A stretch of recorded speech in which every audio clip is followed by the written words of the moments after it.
morning, good afternoon, good evening, everyone. Welcome to another installment of ISV Connect Live. It's a great honor and pleasure to have Erina from our product marketing business applications team joining me this morning. But before we get started, let me do a quick round of kind of intro navigation types of things. So one, thank you for making the time to join live if you're watching this live. We'd love to hear where you're watching from. So in the LinkedIn comments pane, if you just want to type in whether you're watching from Redmond or Seattle, where Erina and I are located, or maybe you're watching from Europe or Latin America, Canada, or maybe you're really up late and you're watching from Asia. Definitely type in the window. And also, because this is going to be a pretty engaging, hopefully, conversation about all things related to the ISV Connect program and all the amazing updates that have recently were announced at the beginning of the fiscal year, but also went live in October. We'd welcome the real-time interaction. So if you have a question that as Erina and myself are chit-chatting about the various topics, don't hesitate to put that in the comments window as well. And last, if you're watching this and you find that the content is resonating with you, feel free to utilize one of the emoji icons at the bottom, the like, support, etc. That also gives us an indication that the conversation is actually relevant to the people. So Erina, thank you so much for making the time. So we can just get kicked off and get started. So give the audience a little bit of background of yourself. What do you do at Microsoft? And then like I ask all my guests, what's one thing that's not in your LinkedIn profile? Thanks, Brian. It's great to be here. So I am the Director of Product Marketing for Business Applications. I focus on the ISV ecosystem.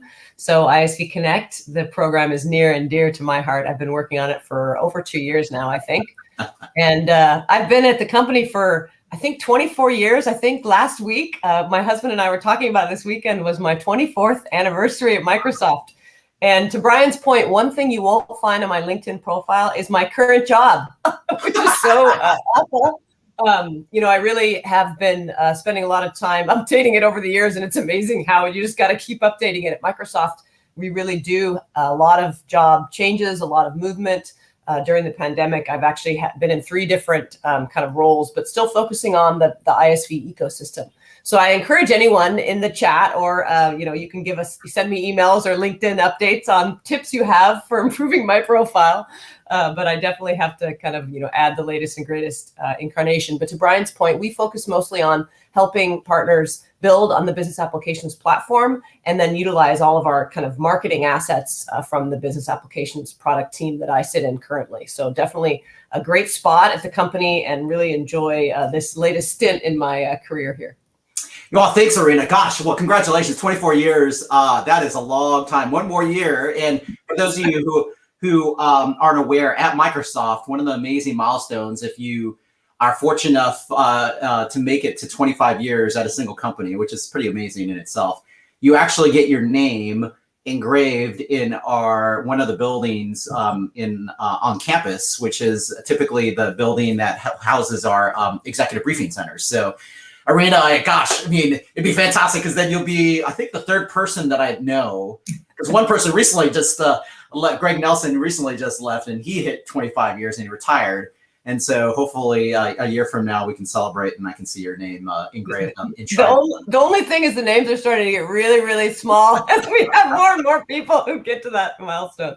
Yeah, that's right. That's right. Well, anyway, that's fantastic. So why don't we just kick it off and just get started? Typically in these ISV Connect Live shows, we've been highlighting ISVs, but I thought it would be applicable to have Erina on the call because our team on the global side works so closely with her and her team. Because again, when we think about all the things that relate to the ISV ecosystem, Erina and her peers and her leadership team are all the people we work super closely with to align on how do we make the ecosystem and the whole what we call Business Applications ISV Connect program valuable to our partners.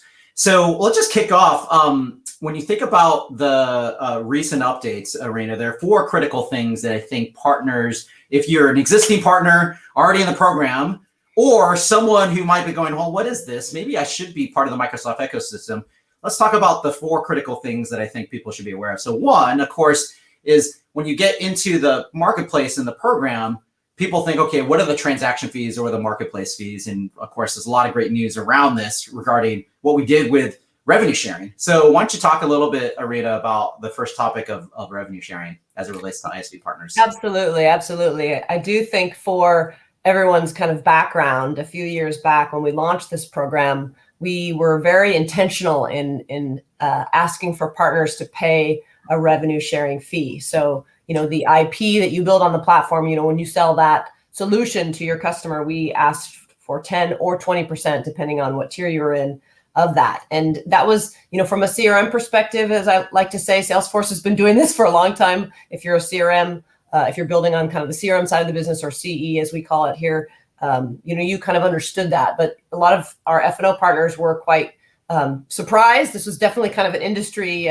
changing maneuver. And so we got a lot of feedback on that revenue sharing fee over the years. And we really took that feedback to heart. And we, tried to improve the benefits of the program. But also when we had an opportunity, we reduced that fee, to Brian's point. And we did that kind of from a company-wide directive, because the company is really looking to transform how we engage with you in the marketplace. And so we are investing in the marketplace. We are applying additional resources and funds. And so the company actually made a strong push towards helping ISVs to engage in the marketplace with one transaction fee. And so that one fee for any application, that's Azure, Teams, business applications, et cetera, any application that's on the marketplace, it's a 3% transaction fee. Now, of course, for our business applications offers, most of you who are familiar with this will know that we can't transact currently on the marketplace. We have to have engineering changes that will come in play around February or so of this coming year. There's still some questions around when that will actually happen. So sometime in our H2, as we like to call it, our second semester of our fiscal year. When that happens, some of our offers will be transactable. Some of them won't. We still have some more work to do, but those that aren't, where you actually do the work yourself, where you actually, we call it you transacting on your, Microsoft paper versus your paper, right? Is it your agreement that you're having the customer sign versus through the marketplace? So if it's your agreement, non-transact, still 3%. We felt it was super, super important as a company that we kind of leapfrog the competition here and reduce the rates, 3% versus kind of the industry standard of 10 and 20, as well as ensure kind of ISVs building cross-platform start to get more of a unified experience. So you'll hear more and more about that as we really try to help ISVs build across the entire platform and not have, siloed programs. And so that was a huge step forward for us. And we hope that that was music to your ears and good news for all partners engaging with us. Yeah, no, thanks, Erina, for that great background and insight. And I agree. I mean, from what I've seen so far from our global ISVs that are within the team that I run and support, it's been very favorable on that point of view. And for people who are net new to the ecosystem, might be thinking, well, geez, why do you even charge a fee? I think part of it is, one, it helps to incentivize our sellers. So part of that cost that we ask our ISVs to drive with us is it helps to drive incentive for our sellers to go sell. Because as part of the engagement, when that fee is transacted, that fee actually helps to incentivize our sellers to sell with you. The other, which is a good lead into our second point of view with benefits, the great thing is that even when we reduced this transaction fee or this revenue sharing fee, we still maintain and better enhanced what the go-to-market benefits are, which are a couple of the things. Now we're talking about the 3 additional points that we'll go through, Erina. So talk about the go-to-market benefits and how we've simplified that to make it hopefully easier. Now, of course, there's probably more work we can do and get a lot more feedback from our partners, but to maybe share your point of view on how we simplified the go-to-market benefits for our ISV partners. Absolutely. Thanks, Brian. I think the feedback we received over the last 2 years on the benefits was so instrumental in helping us design these changes. And to Brian, your point, the rev share fees, the original 10 and 20%, the whole idea was to fuel those benefits. Really, the idea was kind of create this flywheel where you're providing the revenue sharing, we then invest that back into the ISV program, either by giving you benefits or by, improving the actual platform itself from an ISV perspective. So kind of creating that flywheel. So, we still have that. We still expect to be able to take the rev share that Brian said, the 3%, and reinvest that. And the beauty here is, we had 2 years of partners investing in us. And so, we felt it was super important that we take the feedback we had heard. And one of the strong pieces of feedback we heard from partners was it was very hard to activate the benefits at the revenue sharing fees that we provided. So, the 10 and 20% was kind of one gate. And then we actually have, tiered offerings depending on how much rev share you've, booked with us. And so we dramatically reduced those rev share thresholds. So not only do you pay only the 3% all up, but we actually said, hey, if you're at $10,000 rev share, you get X amount of benefits. And then if you're at $25,000, you get X more. And so that actually, quadrupled the number of partners overnight that were eligible for benefits, not only because they had already accrued rev share, but also because, the future, it'll take less time to, for those new partners joining to get in. And so to Brian's point, we did kind of two key things when we looked at those benefits, not only just the reduced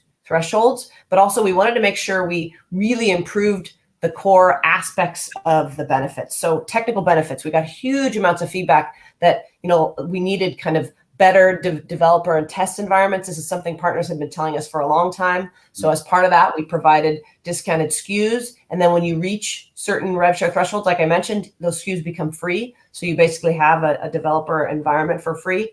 And then we also, added some improved kind of technical things around license management. And honestly, we have a roadmap for these technical benefits that we keep working at, and we'll continue to invest there.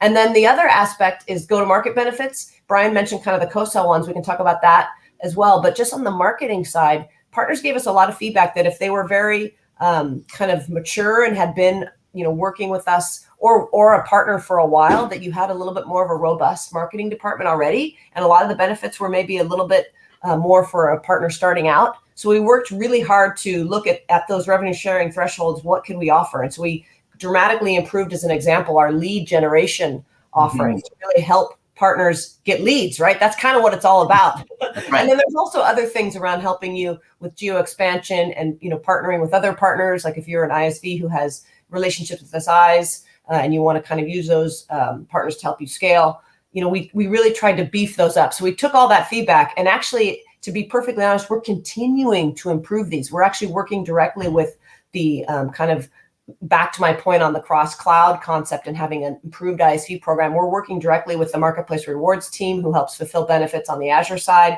and really trying to make sure that anything that we can do to improve those benefits, leveraging learnings from other teams even, we'll continue to do that. We won't need to wait for another big program change. So keep the feedback coming as you start to consume those benefits. And there are, I should say, lastly, Brian, there are a set that are available once you join the program. And we actually even made that set even more robust and provided even more there as well, because we want to make sure that, we're basically helping you kind of grow your business, right? The concept is you have benefits to help you build on the platform, and then you have benefits to help you grow your business once you've, built the application. So keep the feedback coming. We will continue to revise these as we can and as we get the feedback from you. Yeah, fantastic, Erina. I do want to give a shout out to Tony from one of our great GISV partners, K3. So Tony, thanks for watching from the UK. Quick shout out. And then Paul, thanks for watching from Kirkland. Partners are loving the new GTM benefits. Fantastic. Love to hear that. So one thing too, because we get a lot of questions on, well, how do I activate these things? And so I would just say a couple things. One is if you do have a partner development manager, i.e. someone from Microsoft managing the relationship you have with us, definitely work with that partner development manager, whether you're someone on the global side, because it's probably someone on my team, or it's someone in the areas, in our various 14 selling areas. They can definitely direct you to the right set of resources. If you don't have one, let's say you are a partner and unfortunately you may not have a partner development manager yet, then the resources that we'll talk about at the end, there is a link to the set of resources that actually goes to a partner facing link that has many different insights as to many of the things that Erina talked about, technical or go-to-market, because there is a combination of both. The other thing I will say is, and Erina touched on it, is people, you as an ISV have access to things like ISV Studio. So if you recall, if you rewind at the beginning of this calendar year, we actually highlighted from our R&D organization, the ISV Studio, and it continues to evolve and it continues to continue to get better. And so to Erina's point, license management or just telemetry on how someone's using your solution the utilization at a specific implementation, you get that type of telemetry through things like ISV Studio. The other one, which we're actually have a guest host from R&D, it's a different person talking about Test Drive. That's another thing that Erina had commented on from an AppSource perspective, is that we want AppSource to be a lead generation for you as a partner in an ISV. And so one of those mechanisms is, how do we drive not just lead direction to you, but also how do you allow people to better understand what does your solution actually provide, so that they can quote unquote test drive it in advance. And so stay tuned for a future ISV Connect live session, because we will cover that. Because I've started to hear more and more people starting to want to ask, well, how do I do that? And of course, that area is maturing and has a lot of capabilities coming forward. So let's talk about the third point, Erina. So of course, when I probably did a foreshadowing with the rev share paying our sellers, but of course, one of the things that I hear all the time from our ISVs is, okay, gosh, how do I leverage the big selling engine of Microsoft? There's thousands and thousands and thousands of Microsoft sellers around the world selling to the customers that we could be joint customers for both the ISV and ourselves. So talk about the greater co-sell alignment that the program continues to advance through RevShare and other things that we're doing. Yeah, no, it's a great question, because I think, one of the key tenets of the program design originally was that, as you mentioned earlier, Brian, the RevShare that partners pay, it goes into the seller's pocket, if you will. We transfer that to the seller. So it's quota retirement. Whatever that dollar amount is of rev share is dollars that they can retire on their quota. And, honestly, the quotas that they carry for first party revenue are quite large. And we found that 10 and 20% wasn't always material enough. And of course, if you reduce it to 3, it's even less. But that doesn't mean it's not still flowing through. So that's good. It's goodness. But what we realize is, in order to really ensure that the seller, is rewarded for their energy co-selling with you, we need kind of a special incentive. And so we've had a special incentive in place for a few years now that we keep refining and improving. And we hope we got it exactly right this year. We'll see. But it's what we call kind of like a large deal incentive. So at a certain price point and for certain key offers or partners applications, we give the seller, kind of almost like Azure does, like an upfront credit. So they get this upfront amount. So it's really kind of rewarding them immediately to work with you. They don't have to wait for the rev share to come through and all this stuff, which kind of is part of the, downfall, if you will, of rev share quota retirement. Although I should say, with our rev share quota retirement, they do continue to get it as you pay those invoices. So it's nice, it's kind of like a nice long tail that happens there. But this upfront incentive really, we find, is kind of helping them to really get excited. And that way we can be pointy about which solutions and which offers we really want our sellers to engage with. And so it does mean that not every partner can qualify, and you can't raise your hand and say, hey, I want to be the partner that gets this incentive. It's definitely a very specific discussion we have with our sales team and kind of our Uber, partner, as we look at the offers and the industries and kind of where we need to go. But we are finding that it is more material, and partners or sellers, I should say, are getting excited, and they are leveraging it. So that's the good news. And we have an opportunity to refine that again in H2 here. So coming in January, we're actually looking at the data right now and trying to better understand, are there better ways to really incent. And so this is kind of like insider information, insider baseball, to really help you understand how much we care about helping our sellers engage with you directly in selling the IP. We're also thinking of other creative ways to really try to help evangelize to sellers, how this should work, and how actually, and this is a big priority for us this year, which I'm sure you can imagine, is really how to help them understand how working with you and your solution can really help them meet their goals around landing new customers, around expanding engagements with current customers, and around kind of, realizing, more value with customers that they have. So expanding to the next workload or getting them to kind of use what they've already got. I could name off very many partners. I'm sure a lot of you even know, how your solution helps us find customers we'd never engage with, or how your solution helps us, use the Dynamics platform in a way, the customer, that they hadn't before. So this really helps us be really pointy and targeted. And we find that really gets sellers excited, because not only do they get the quota retirement, and do they get the large deal incentive, and do they help retire BizApp's quota themselves, first party, but they also can tap into other, scorecard metrics they have, for management and other things. So really, as you kind of start to get that whole range of benefit, then the sellers, it just becomes, it's turnkey for them. And it really becomes the way that they, make the money. And as we know, that's what incents them is making their quota. So yeah, that's great, Erina. It's fantastic insight, because that co-sell with Microsoft is sometimes elusive, but done in the right way, it really creates the flywheel, exactly to what you referred to. So a couple of comments that I would want to make to partners, because when people ask me about co-sell on my team, a couple of critical other things that I always encourage partners to do. One is making sure when you list your app in the marketplace and when you make it co-sell ready, because there's an area in the tooling and partner center that allows you to put specific information in. You want to maximize that information so it's very pointy and relevant to a Microsoft seller as to why would they want to sell with you, and what's this critical license uplift that you can drive? Because Erina's hit it spot on. When we give these large deal incentives and et cetera, and where I've seen ISVs be really successful, it's the ISVs that can articulate how does it drive Dynamics license revenue through that co-sell opportunity. Because that's the number one thing, as later Erina pointed out, first party licensing is what motivates our Microsoft sellers. And you can imagine that's not a surprise.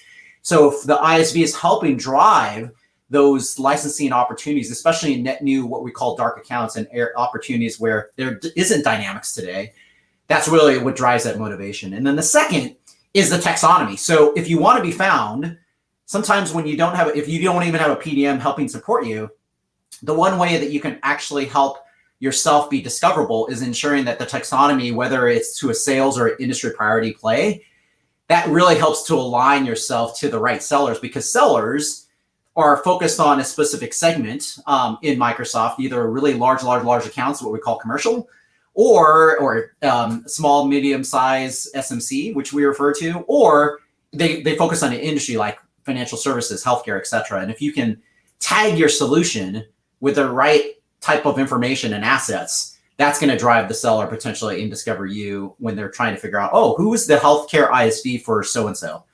You can be discoverable that way. So that leads us to our final question, Erina, which is, and you touched on it, licenses of, okay, hey, how do I use this for dev, test, or even more importantly, demos? Like, so how does that work? I know there are some great changes that occurred in October. So talk about a little bit about the free Sandbox environment licenses, and how do people, what have we done on that technical side to provide dev, test, demo environments to our business application platform? Yeah, it's been such a pain point. And so I, first of all, want to apologize. It took us so long. There was kind of some, sneaky ways we could have done this in the past to help out partners in need, but really providing this at scale has been a requirement of our organization and our engineering team for a long time. And special thanks to our engineering team for helping us provide these. I try to help everyone understand that these SKUs, as we say, or the product set that you would use, we provide at cost. So they're discounted as much as they can be discounted. If they were discounted anymore, they would be free. And so we are giving those to you at a massive, reduced rate, at a rate that no one else would get. And so there's, as Brian said, in the assets, you can see there's a there's a alias and a way that you can request these. Anyone can request them as long as you've shown proof that you are kind of enrolled in the program, and you are I think usually you have to provide the billing information for rev share as well as signing the addendum. But of course, if you're building your first application in the program, you wouldn't have to worry about any of that until you actually build the solution. And we realize that these SKUs help you to do so. So that's kind of super, super important. And the other thing I would say is, as I mentioned before, is at the 10 and 25K rev share thresholds, I think 2 to 3 more SKUs become free, and we're looking to augment that and add. And people often ask us too, can't these be free for everyone? I know Azure, we actually have a program to do that. And we are looking actually cross-cloud at this, at how we can have a consolidated build package to help partners build on the platform. So stay tuned for more details there. We have a little bit of a different cost recovery model, since if you're not aware, our SKUs actually run on Azure, and we actually pay for that as a company. So it's not, we have to kind of make sure that we are being mindful across the board. But it is our aspiration to help you as much as possible build. And I should say that coming soon in the future, it won't just be, and we're actually doing pilots on this right now, it won't just be build benefits as far as SKUs, but it'll also be consultant, like kind of like one-on-one time, and like ability to kind of get help building the app. So we really want to be able to do this, to help folks that maybe don't have a direct technical resource at Microsoft. Like to Brian's point, if you have a partner development manager, you might also have a partner technical advisor who can help, but not everyone, we realize, has that. So keep in mind that we understand these build benefits are super, super important to help you. And so we will continue to improve on those. But we were really, really excited about the developer and test environments this year. And we really want your feedback on how it's working, how you're receiving them. Do you need anything else? And keep that feedback coming, because we will enhance the program with that. That's great, Erina. And I put it in the window, just this was going to be part of our fuller recap, but I figured, well, let me just, because we're talking about Sandbox law environments. Thank you. If you want to take a screenshot of this and save it for later, experience.dynamics.com/request-license is what Erina is referring to. It does request that you have an MPN ID, et cetera, so we know that you actually are a partner that is eligible to get these discounted licenses, or also eligible potentially for free if you hit the free threshold. So, and that being said, one thing too about feedback, before we kind of wrap this up, and also before we actually wrap this up, we do have a few minutes left. If you are watching this live and you have a question, we probably could take one question from the audience, and it looks like we've had a few people commenting on different things, and so thanks, Ewan, for watching us Reading. Actually, it's a little bit sunny here in Seattle today, which is nice. And Tony, thanks for shouting out to the importance of the industry cloud focus. But I want to put this up here as well, because Erina hit it spot on. Where we think about listening engines in the community, there is a partner-facing specific site that is dedicated just to the ISV Connect community.